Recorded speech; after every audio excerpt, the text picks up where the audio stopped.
Bonjour Cécile Pelaudet, vous êtes docteur en sciences politiques, chercheuse associée à Sciences Po Grenoble. Vous vous attendez à quoi aujourd'hui lors de cette réunion? Tout le monde va camper sur ses positions a priori ou on peut vraiment s'attendre à des bougées? Comment vous voyez les choses?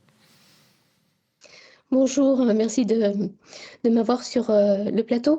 Je pense que c'est une réunion déjà qui était, il faut le noter, qui était fortement demandée, depuis le Danemark, depuis, 1 an, depuis janvier 2025.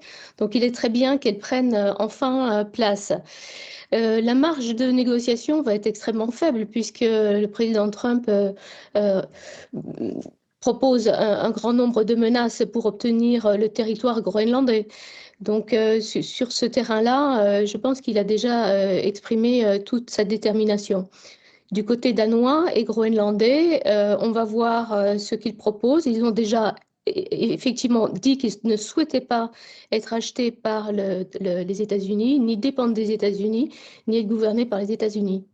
Donald Trump évoque la présence des Russes et des Chinois dans la région pour justifier sa volonté de prendre le contrôle du Groenland. Quel crédit accorder à cet argument?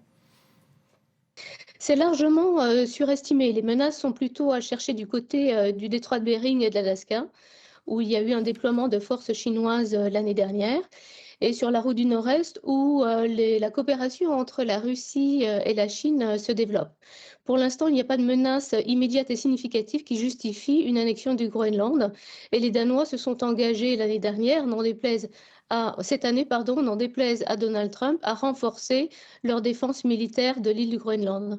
On peut quand même rappeler que les États-Unis sont déjà libres de faire à peu près ce qu'ils veulent au Groenland, notamment sur le plan militaire.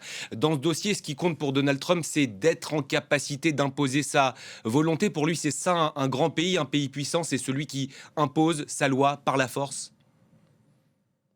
Oui, on est vraiment dans le registre, de la force et pas du tout dans celui du droit, effectivement. Et c'est pourquoi, cette rencontre est très importante et l'issue, très délicate, aussi.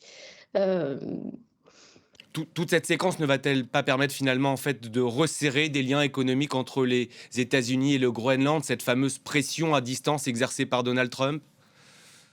c'est possible parce qu'il y a plusieurs, possibilités pour les États-Unis, d'obtenir le Groenland. Il y a la force militaire, il y a l'achat, dont les Groenlandais et les Danois ne veulent pas, mais il y a aussi le contrôle de l'économie, groenlandaise, et puis il y a aussi la monétisation de la sécurité, américaine que, les États-Unis, produisent sur l'île depuis très longtemps. Donc ça peut être un argument, effectivement. Les États-Unis sont intéressés par un expansionnisme territorial, mais bien sûr, il y a aussi les ressources en terres rares qui sont, par la même occasion, très intéressantes pour les États-Unis, notamment dans leur affrontement avec la Chine, parce que l'axe sino-américain reste un cadre d'analyse très pertinent pour comprendre la politique étrangère, américaine.